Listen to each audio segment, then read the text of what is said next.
Olá, seja muito bem-vindo ao nosso canal Marcos Neres Estudos da Bíblia. E desta feita estaremos trazendo um estudo sobre o chamado de Deus, né? Como é que ele acontece? Você que já é inscrito no nosso canal, que Deus abençoe grandemente. Você que é novo aqui no nosso canal, que Deus também abençoe grandemente a sua vida. Esse é um canal dedicado exclusivamente ao estudo da palavra de Deus. Trazemos meditações, estudos devocionais que muito podem edificar a sua vida em Cristo Jesus. A palavra de Deus é o pão vivo do céu. Por isso o Senhor Jesus diz que nem só de pão vive o homem, mas de toda a palavra que sai da boca de Deus. E com muita responsabilidade estamos aqui para transmitir a verdade de Deus, a palavra do Deus vivo, a palavra que com toda certeza traz alento, traz conhecimento, traz o poder de Deus para as nossas vidas. Também gera em nós a fé, porque a própria Escritura vai dizer para nós que a fé ela vem pelo ouvir e o ouvir da palavra de Deus. Então, por isso, tanta ênfase à palavra do Senhor, nosso Deus. Você que ainda não é inscrito, se inscreva aqui no nosso canal, também compartilhe os nossos vídeos para que outras vidas também sejam alcançadas. Não esquece também de deixar o seu joinha, né? Isso vai ajudar bastante o nosso canal. E não esqueça também de ativar os sininhos da notificação. Eu quero falar sobre a importância do chamado, né? A importância do chamado. E o chamado e o desenvolvimento no decorrer, né, do tempo, né, com o passar do tempo. Nós sabemos que há uma diferença muito grande, mas muito grande, entre o líder cristão e um líder secular. Há uma diferença, né? Ambos têm objetivos distintos, né? Objetivos que se divergem em alguns pontos. A chamada divina é justamente uma chamada para o ministério de Deus. É uma chamada para o reino. É uma chamada para quê? Para que, nas palavras de João Batista, registrada lá no Evangelho de João, no capítulo 3, versículo 30, que diz assim: é necessário que ele cresça e que eu diminua. Esse ele que João Batista aí destaca é Jesus Cristo. Então, todo aquele que é chamado por Deus, ele tem a certeza, a orientação em primeira mão de que ele vai passar a destacar outro, a viver para outro, a fazer conhecido outro, a justamente glorificar outro. Então, a cada dia uma diminuição humana e para que a cada instante Cristo se revele, Cristo apareça como luz, como salvação, como verdade absoluta. A gente sabe que a liderança ou chamado de Deus não se baseia por aparatos humanos, por aspectos físicos.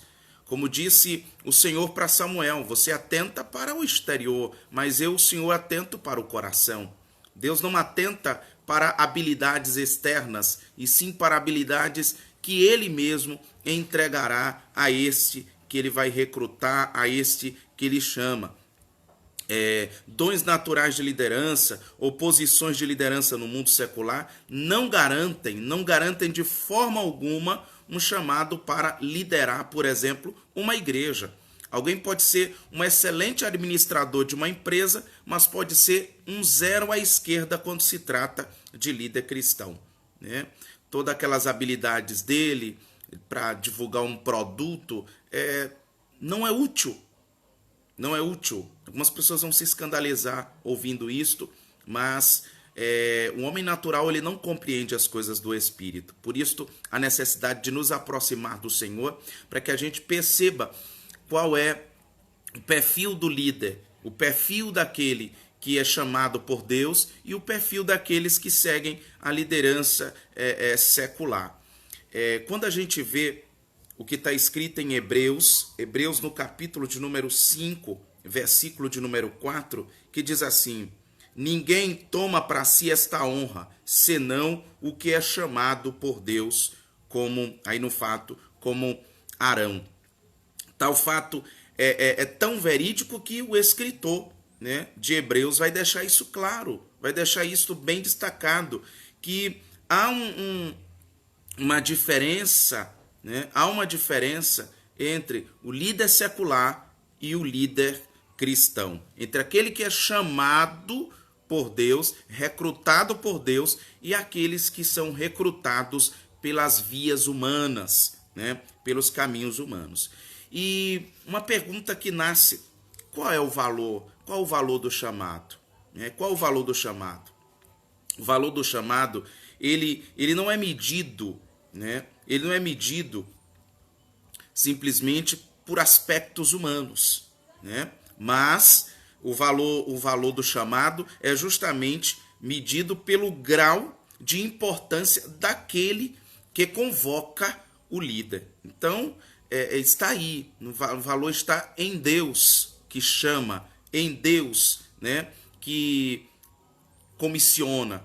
Né? No caso do líder cristão, ele é chamado por Deus, portanto, pode-se concluir que o chamado para a liderança cristã possui um valor superior a tudo e a todos, pois é o Senhor quem convoca. E se é Ele quem convoca, a Ele a honra, a Ele a glória. E se Ele quis? Se Ele quis, né?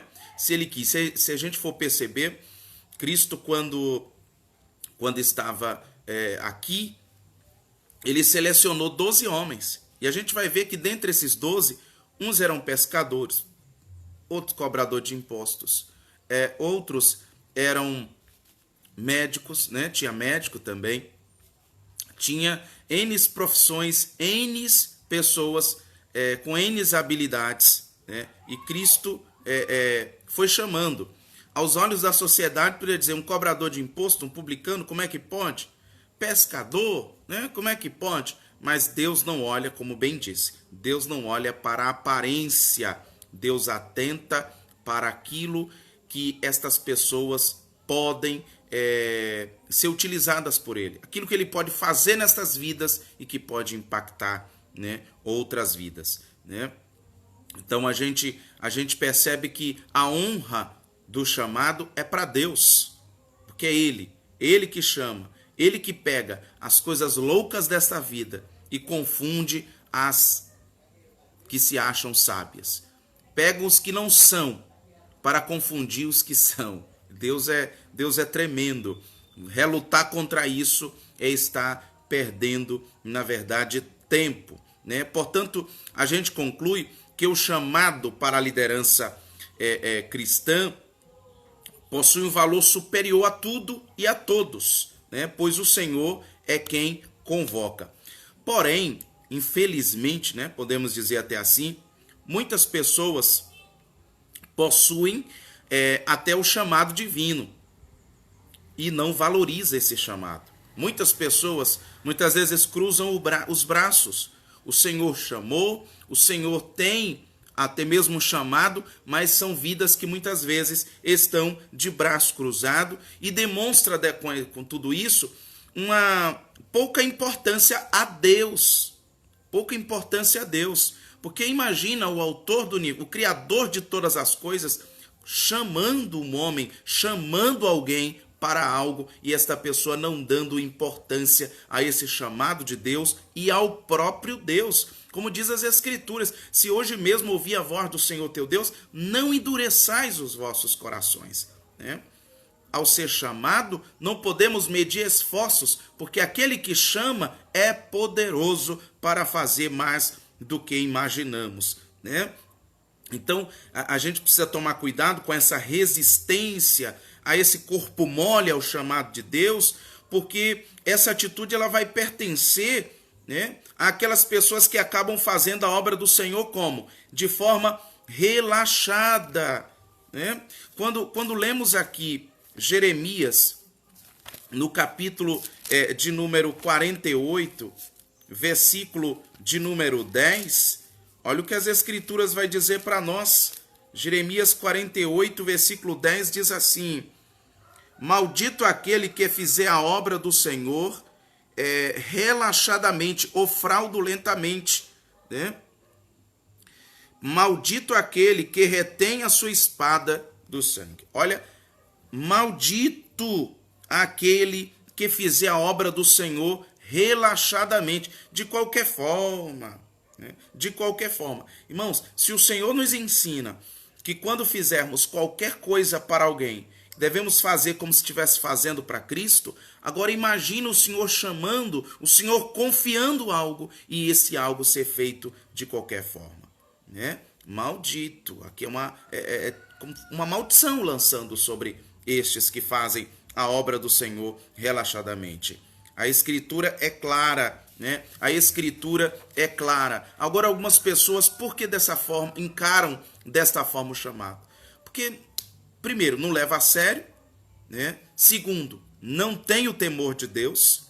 E a Bíblia diz que o temor ao Senhor é o princípio da sabedoria. O temor ao Senhor é o princípio da sabedoria. Então, perdeu o temor de Deus, de repente foram embriagados, né? Embriagados pelos vinhos de Satanás, o orgulho, a prepotência, a rebelião e tantas outras coisas mais, ou até mesmo achando que não prestarão conta a Deus. Acham que Deus é aquele Deus complacente que vai chamar, que vai entregar, que vai confiar, e esta pessoa vai fazer da forma que quer e que não vai prestar conta.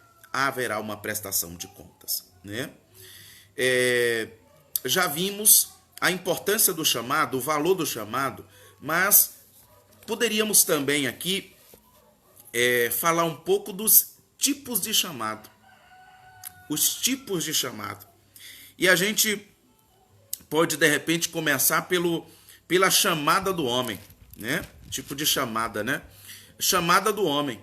Então, tem aqueles que não foi Deus que chamou.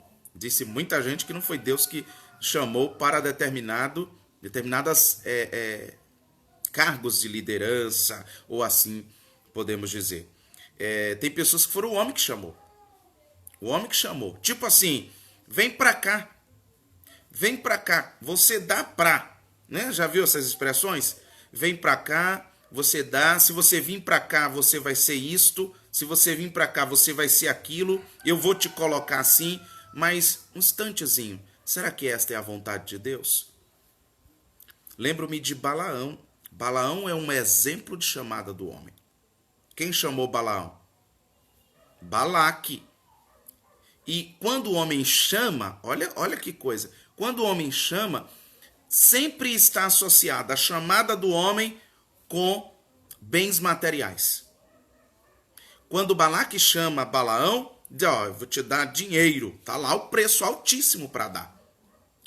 Aquilo encheu o coração de Balaão. Aí você vai me dizer, não, mas ele foi consultar Deus. Balaão não era um profeta mesmo de Deus. Era um agoreiro mesmo, um adivinho. E que em alguns momentos foi até utilizado por Deus. Né? Deus usou a jumenta de Balaão, não poderia usar também o Balaão para até mesmo confundir a si mesmo e confundir a Balaque e guardar o povo do Senhor. Deus é soberano em seus propósitos. Então, o Balaão vai consultar Deus. Ele diz, não vá não. Só que depois vem o convite. Aí ele não, vai insistindo, vai insistindo. Você quer ir? Vá. Né? Mas não foi Deus quem chamou Balaão. Quem chamou Balaão foi Balaque. É o tipo, vem cá que eu te dou tal coisa. Então, muito cuidado com esse tipo de chamado do homem. Porque toda chamada humana vai ter um preço terrível. Vai ter consequência. E deixa eu dizer, uma chamada humana não se torna chamada de Deus.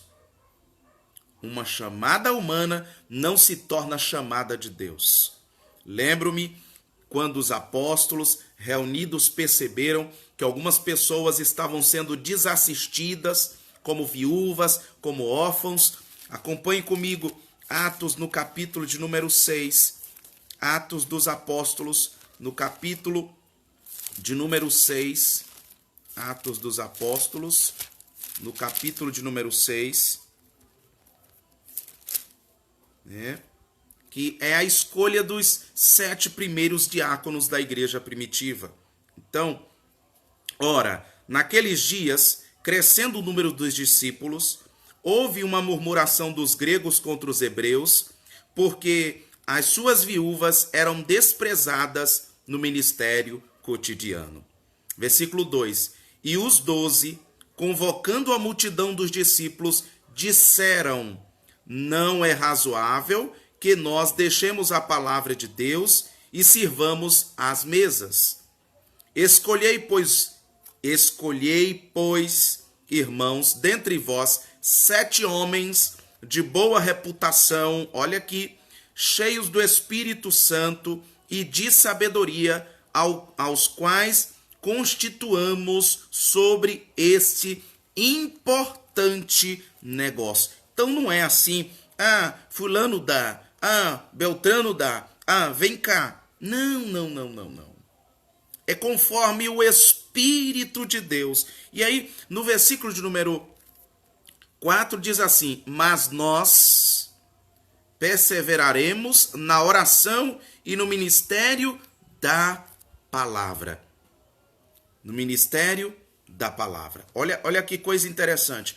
Não era uma escolha assim, vê quem dá. Não. Vê aí. Não.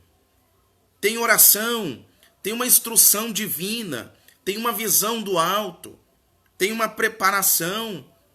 Perceba que aqui são pessoas que de boa reputação, pessoas de e quando falo cheio do Espírito Santo, irmão, a gente arremete lá para Gálatas, que trata dos frutos do Espírito. Ser cheio do Espírito Santo não é falar línguas. Ser cheio do Espírito Santo não é simplesmente ter profecias.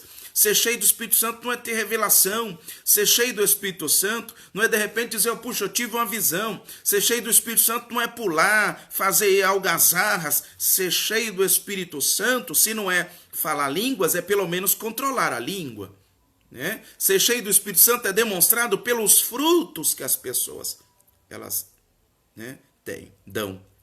Os frutos demonstram se uma pessoa é cheia ou não do Espírito Santo. Porque barulho até uma lata vazia faz. Né? Pular, qualquer pessoa pula até atrás de um trio. Isso não significa que é cheia. Dar triliques não significa dizer que é cheia, porque há muitas pessoas que, quando oprimidas e recebem orações, caem dando trilique. Então, ser cheio do Espírito Santo é frutos. É fruto. O fruto é que vai demonstrar mansidão, amor, aí vem a obediência e tantas coisas mais. Uma outra coisa, e de sabedoria. Então, alguém que tem preparo, tem conhecimento também. É um leigo é leigo. Então, por exemplo, Gideão foi chamado para uma guerra. Ele tinha habilidades para liderança e para a guerra. Imagina Deus chamar alguém que não tinha habilidades, né? não conhecia daquilo, né? Não estava envolvido também, né? Com a obra, com aquele povo ali. Imagina que os apóstolos dizem assim, escolhei dentre vós. É alguém que está congregando. É alguém que está em obediência. É alguém que está sendo observado. É alguém que está ali perseverando. Não é alguém que a gente não sabe quem é o pastor dele, a gente não sabe, né, a que denominação pertence, pelo menos. A gente não sabe com quem aprendeu, a gente não sabe nada no histórico, não tem nada, a gente não conhece nada. Então não é alguém solto, aleatório, qualquer, chega assim, tipo seleção, sabe, de empresa. Vamos ver aqui quem preenche esse cargo e tal. Não.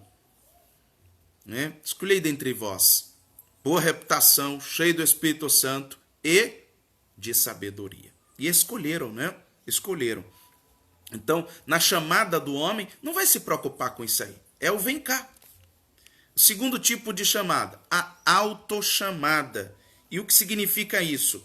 Isto é, a própria pessoa se oferece, chamando a si mesma, sem Deus o ter convocado. Por exemplo, Abraão sai da terra dele porque Deus chamou. Agora, quando Ló segue Abraão, não significa dizer que Deus chamou Ló também, né? Foi Ló quem seguiu Abraão. A gente pode estar vendo isso em Gênesis, no capítulo de número 13, Gênesis capítulo 13, e o versículo de número 1 até o 5. E saiu, pois, Abraão do Egito para o lado sul, ele e sua mulher, levando tudo o que tinha, levando também com ele a Ló. Ó. Versículo 5. E também Ló, que ia com Abraão, tinha rebanhos, gados e tendas. Perceba, ia com ele. Não diz aqui, Deus chamou também a Ló. Então tem pessoas que muitas vezes são penetras na liderança, né? Não foram chamados por Deus. Elas se auto-chamam, se autoproclamam. E há um perigo muito grande. E nós vivemos no presente século esses auto-chamados aí. Auto-chamados. São pessoas que não foram chamadas por Deus para determinada coisa e estão executando. Por exemplo, e tem consequência. Quando a boa intenção de Davi de pegar a arca de Deus e trazer para Jerusalém, ele preparou até o carro, mas não preparou as pessoas para conduzir esta arca. E o que é que vai acontecer? Consequência. Uzá não era alguém preparado, santificado para carregar a arca ou sequer tocar a arca. E o que vai acontecer com Uzá? Morre, e tantos outros também que são feridos.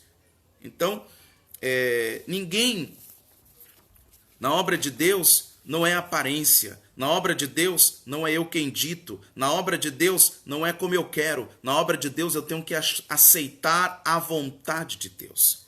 A vontade do Senhor. Deus, ele tira muitas pessoas do mundo. Mas nem todas as pessoas que ele tira do mundo, essas pessoas serão líderes, essas pessoas serão pastores, essas pessoas serão pregadores, essas pessoas serão cantores, essas pessoas profetizarão, essas pessoas terão visões. Não.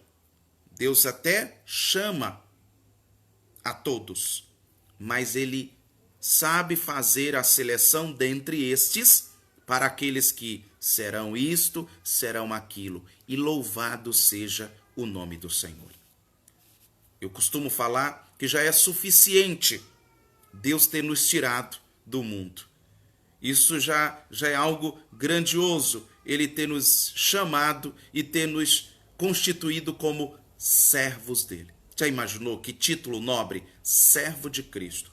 Não é servo de um imperador, não é servo de um governador, não é servo de um presidente, é servo do dono do mundo, do Senhor dos senhores. Já imaginou?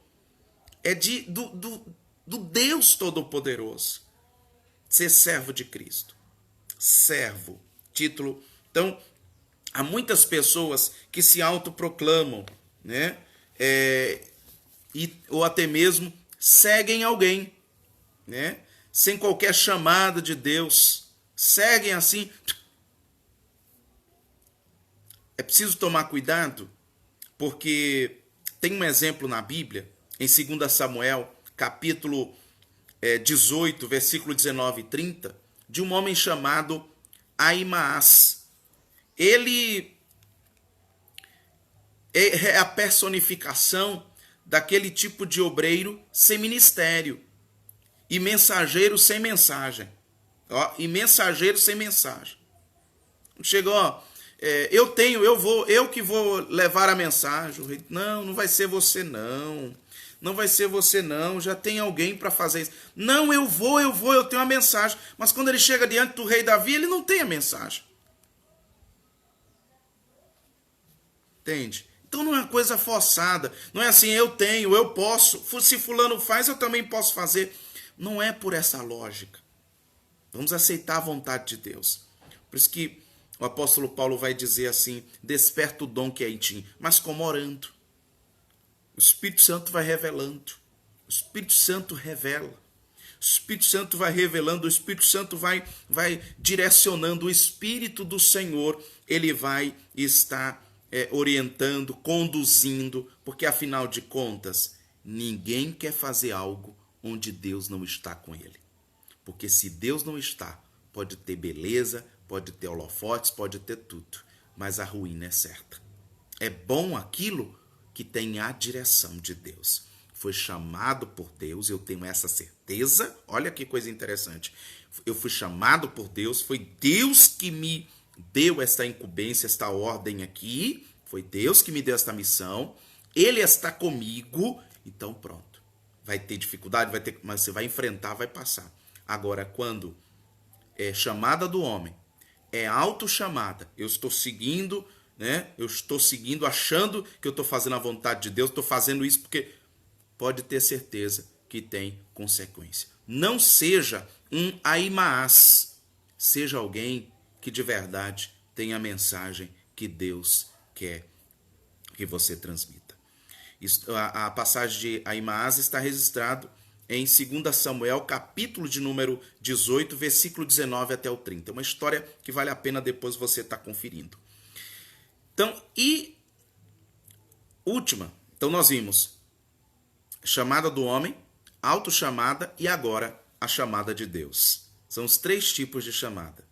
Quando Deus chama o homem, este sempre tem que deixar algo. É a característica marcante da chamada de Deus. É que toda vez que ele vai chamar alguém, esse alguém precisa largar alguma coisa a qual ele está preso. É a chamada.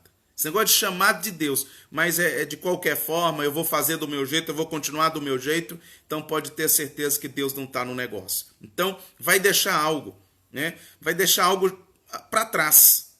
Geralmente são coisas que vão atrapalhar, né? Ou que dificultam e impedem a chamada e o exercício do ministério, né? Por isso, né? Tudo isso tem que ser no tempo de Deus. Vou citar um exemplo aqui. Abraão, Gênesis 12 e 14, narra o chamado de Abraão. Deus vai dizer para ele assim, ó, sai da sua terra e da sua parentela e vai para uma terra que eu te mostrarei. Ele teve que deixar a parentela toda para trás. Abraão teve que deixar a terra dele, de costume, de cultura, deixou também toda a sua parentela, seus familiares, e segue com Sarai, para onde Deus agora quer que ele vá. Moisés, ele vai deixar tudo. Ele vai deixar a elevada posição dele lá no Egito. Ele era príncipe no Egito e ele vai deixar tudo. Hebreus no capítulo 11, versículo 24 e 26, diz assim: pela fé, Moisés, sendo já grande, recusou ser chamado filho da filha de Faraó, escolhendo antes ser maltratado com o povo de Deus do que por um pouco de tempo ter o gozo do pecado. Ele rejeitou o alto cargo, os altos títulos, a alta posição no Egito, quando foi chamado. Um outro exemplo é Eliseu. 1 Reis, capítulo 19, versículo 19 também. 1 Reis, capítulo 19 e versículo também 19 até o 21, mostra o Eliseu agora sendo chamado por Deus. Deus manda que Elias escolha alguém para o substituir. E o Eliseu é o selecionado. Eliseu agora é selecionado. E veja o que acontece. Partiu, pois, Elias dali e achou quem? Eliseu, filho de Zafate, que andava lavrando com 12 juntas de bois diante dele, e ele estava com a 12ª. E Elias passou por ele e lançou a sua capa sobre ele. Então deixou ele os bois, correu após Elias e disse: deixa-me beijar a meu pai e a minha mãe, e então te segui. E ele disse: vai e volta, pois que te fiz eu? Voltou, pois, de o seguir, e tomou a junta de bois, e os matou, e com os aparelhos dos bois cozeu as carnes, e as deu ao povo, e comeram. Então se levantou e seguiu Elias e o servia. Então, o Eliseu aqui, ele deixa seus bois, a sua agricultura, deixa tudo para trás e segue a chamada de Deus. Nós temos também Pedro e André também. Pedro e André, eles deixam as suas redes de pescar. Mateus capítulo 4, versículo 18 e 20. Vinde e vos farei pescadores de homens. Veja que coisa interessante. Então a chamada envolve renúncia. A chamada envolve desapego. A chamada agora é visão única. Como o próprio Senhor Jesus vai dizer, aquele que põe a mão no arado não pode olhar para trás. Foi chamado para algo, então é preciso renúncia. É preciso desapego completo e total. E como é que eu faço para perceber, como é que eu faço para descobrir o meu chamado, o chamado de Deus na minha vida? Através da oração. Ore, busque a Deus, mas ore de forma devocional, ore de forma compromissada, orando. Eu lembro de Jeremias no capítulo 33, versículo 3, que diz assim: clama a mim e responder-te-ei e anunciar-te-ei coisas grandes e firmes que não sabe. É orando. O próprio Jesus vai dizer, orai sem cessar. Então, vivendo uma vida de oração, de comunicação com Deus, de estudo da palavra de Deus. Como é que pode alguém que de repente tem chamado de Deus, mas despreza o estudo da palavra? Tem alguma coisa errada aí. Se vai ser mensageiro da palavra de Deus, como é que despreza? É o caso de quem? De Ahimaas, que não tem a mensagem. Quer ser mensageiro, mas não tem mensagem. É tipo o carteiro que não tem carta para entregar. Então, é preciso ter mensagem. Para isso, estudo da palavra. Então, oração, estudo da palavra de Deus, jejum, e também de uma vida de comunhão com o Espírito Santo. Buscando o Espírito Santo. Lembro-me que Jesus falou, Atos, no capítulo 1, versículo 8, mas recebereis poder ao descer sobre vós o Espírito Santo. E ser-me-eis testemunhas, tanto em Jerusalém, Samaria, Judeia e até aos confins da terra. Além do mais, eu posso encontrar no meio do chamado, o quê? Alguns obstáculos. Alguns obstáculos podem aparecer em meio a esse chamado, em meio a esse convite, esta comissão de Deus.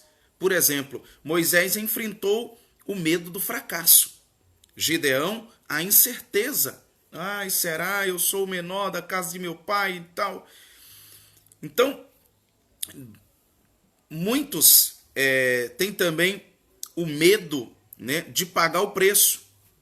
Nem sempre, irmãos, nem sempre fazer a vontade de Deus significa sucesso. Podemos conferir 2 Timóteo no capítulo 4, 2 Timóteo, capítulo 4, versículo de número 7. 2 Timóteo 4, 7, que diz assim: combati o bom combate, acabei a carreira e guardei a fé.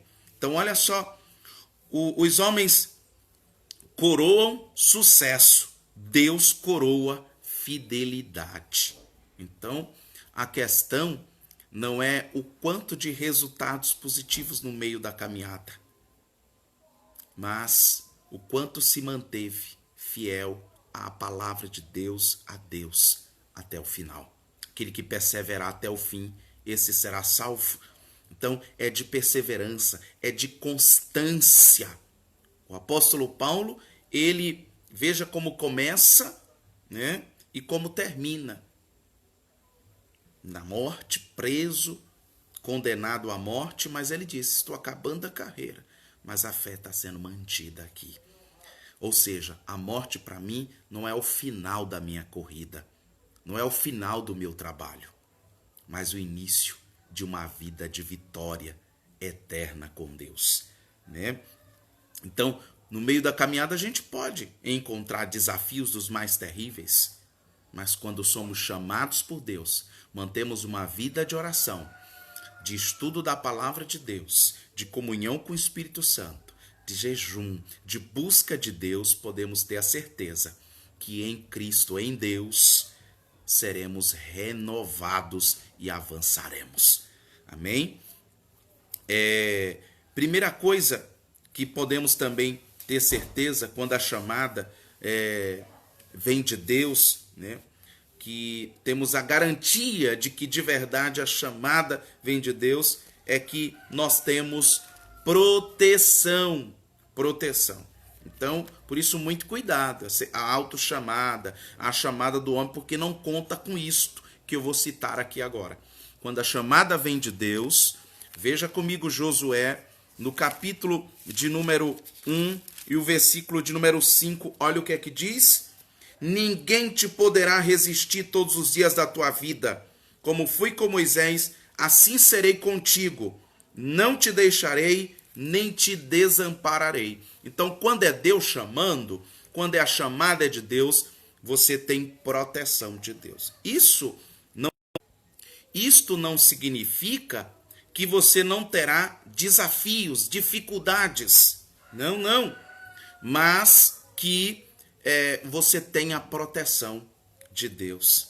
Existe coisa melhor do que a certeza de que tem um Deus nos guardando, nos protegendo, nos livrando?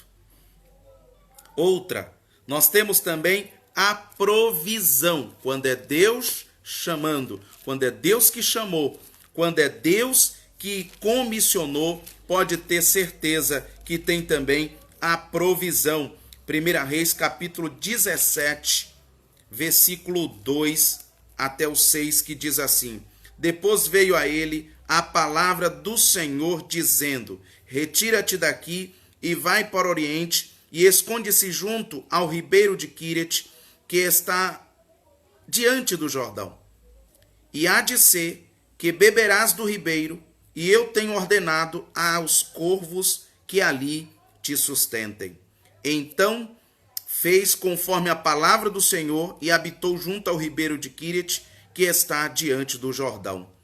E os corvos lhe traziam pão e carne pela manhã, como também pão e carne à noite, e bebia do ribeiro. Então Deus provê, Deus é provedor. Não temos certeza da chamada de Deus, Ele é provedor, Ele provê, Ele vai ser aquele que vai estar cuidando dos mínimos detalhes. Ele vai cuidar de detalhes que vão fugir, né, do nosso controle muitas das vezes. Um outro ponto, nós vamos contar também com a fidelidade de Deus no cumprimento de suas promessas. Olha que coisa linda. Nós contaremos com a fidelidade de Deus. Eu estou falando fidelidade. Gênesis 12, de 1 a 4. E agora, o Senhor disse a Abrão: sai da tua terra, da sua parentela e da casa de teu pai, para a terra que eu te mostrarei. E farei de ti uma grande nação. Abençoar-te-ei e engrandecerei o teu nome, e tu serás uma bênção. E abençoarei os que te abençoarem, e amaldiçoarei os que te amaldiçoarem. E em ti serão benditas todas as famílias da terra. Assim partiu Abraão, como o Senhor lhe tinha dito, e Ló foi com ele.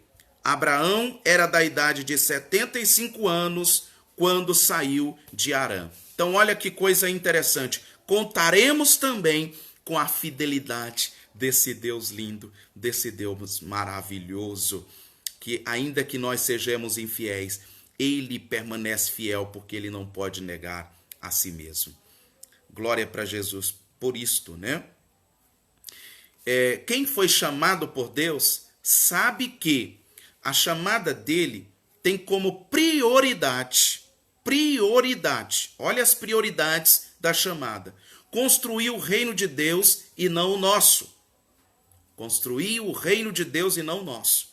Então não é construir reinos para si, não é constituir povos para si, mas para Deus. Algumas pessoas têm confundido o negócio. Por isso, João Batista compreendeu o seguinte, que o ministério dele era curto, porque ele foi apenas manifesto para preparar o caminho, preparar o coração das pessoas para a chegada de Jesus. E ele sabia que quando o ministério de Jesus começasse, o dele ia se encerrar. Por isso ele disse, é necessário que ele cresça, mas que eu diminua. O líder de verdade, a pessoa chamada por Deus para a obra dele, ele percebe que as prioridades são essas: construir o reino de Deus e não o nosso, ter uma vida de comunhão com Deus, conhecer a vontade de Deus, construir o caráter cristão nos discípulos, nas pessoas que são agora lideradas por nós, porque o próprio Jesus ordenou ir por todo mundo, e fazer discípulo de todas as nações. Né? O Senhor mandou também ensine elas, guardar a palavra, e eu vou estar com vocês todos os dias até a consumação dos séculos. Então, a gente precisa compreender que não é como a gente quer, né? Não é como a gente quer, não é como a gente pensa, não é como a gente imagina. Tem que ser da forma como o dono da obra, o dono da igreja, ele de verdade, ele quer. É como Deus quer. É como Deus quer e não como nós queremos. Se for como nós queremos, é claro, vai ter aí 1001 motivos de vergonha, de derrotas, mas se for da vontade de Deus, vai ter desafios, vai ter dificuldades, mas o Senhor vai estar ali provendo, guardando, livrando, porque Ele é fiel. A gente percebe também que é preciso também nos preocupar com alguns aspectos espirituais à chamada, né? A oração, né? A oração leva a Deus, né? Leva à reflexão e, consequentemente, vai levar o quê? A ações firmes e concretas. A consagração prepara a pessoa para refletir o caráter de Deus nesse mundo vil, nesse mundo perverso. Mateus 5,16. Assim brilhe a vossa luz diante dos homens, para que vejam as vossas boas obras e glorifiquem ao vosso Pai que está nos céus.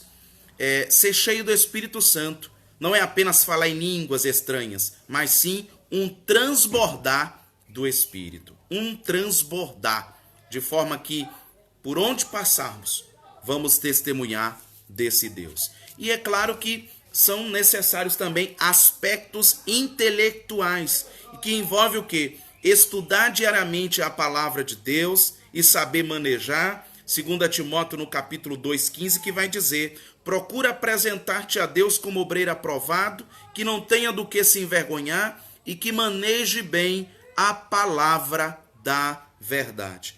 Bem mais, outros aspectos: firmeza de personalidade, senso de responsabilidade, honestidade no trato de casos administrativos na obra de Deus, possuir ética social e religiosa, também bom comportamento moral e respeito com o sexo oposto, né? Ou seja, respeito às mulheres, respeito às crianças, respeito aos idosos, respeito a todos, né? Que é que fala de sexo oposto, mas também do respeito aos idosos, o respeito aos indoutos, o respeito a tudo que isso vai envolver a ética social e também a ética religiosa. Amém? Então, eu tenho certeza que Deus, ele vai estar a cada dia nos aprimorando, nos ensinando. Continuemos buscando ao Senhor. Continuemos dirigidos por Deus. Não queira do seu jeito, do jeito de Deus. Tudo do meu jeito, tudo do seu jeito tem consequências drásticas.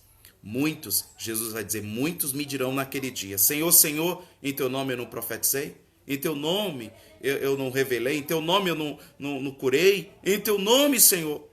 Ele disse: apartai-vos de mim, maldito, que eu não vos conheço. Apartai-vos de mim, vós que praticais a iniquidade. Olha aí. Porque falar, pregar, falar línguas, profetizar, não são sinônimos de uma vida cheia do Espírito Santo. A vida cheia do Espírito Santo é permeada pelos frutos, é demonstrada pelos frutos que as pessoas dão. E onde tem o Espírito de Deus, irmão, não tem rebelião, não tem desobediência. Na vida em que, de verdade, tem o Espírito de Deus, tem mansidão, não tem orgulho, não tem essa vaidade, não tem prepotência, a pessoa é irrepreensível. Qual é a diferença da pessoa repreensível para irrepreensível? A repreensível é a que dá motivos para ser chamada a atenção. É aquela pessoa que vive de forma desordenada, desobediente. E irrepreensível é aquela pessoa que vive uma vida honesta, correta, digna, que não dá espaço para ser chamada a atenção. Não que ele faz isso forçado, mas por causa do Espírito de Deus que está nele. Então tem amor, tem perdão, tem mansidão, tem obediência aos líderes. E outra, alguém que não obedece um líder, como depois pode ser um líder? Alguém que não gosta de aprender, como depois vai poder ensinar? Então, muita atenção a isso aí. Muita atenção a esses aspectos.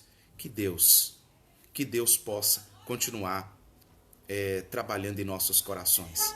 Que esse estudo sirva para o seu crescimento espiritual, intelectual também, ministerial, e que seja proveitoso para lhe fazer refletir sobre o chamado de Deus na sua vida. Qual o meu chamado?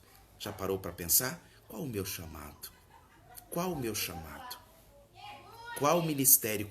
Quando eu falo ministério, não é igreja, hein? Qual a área que Deus quer que eu trabalhe na obra dele, no reino dele? Será que chamado é abrir igreja? Será que chamado é estar aqui e acolá? Será que chamado é pregar aqui e acolá? É assim? Será que o chamado é igual para todos? Reflita sobre isso. Permita o Espírito Santo te fazer crescer na graça e no conhecimento de nosso Senhor e Salvador Jesus Cristo. Você que chegou até aqui, que Deus abençoe, divulgue, compartilhe esse vídeo, compartilhe esse estudo, compartilhe o nosso canal, se inscreva, motive outras pessoas a se inscrever também, ativar os sininhos, deixar o like. Que Deus abençoe, forte abraço, fiquem todos com Cristo Jesus.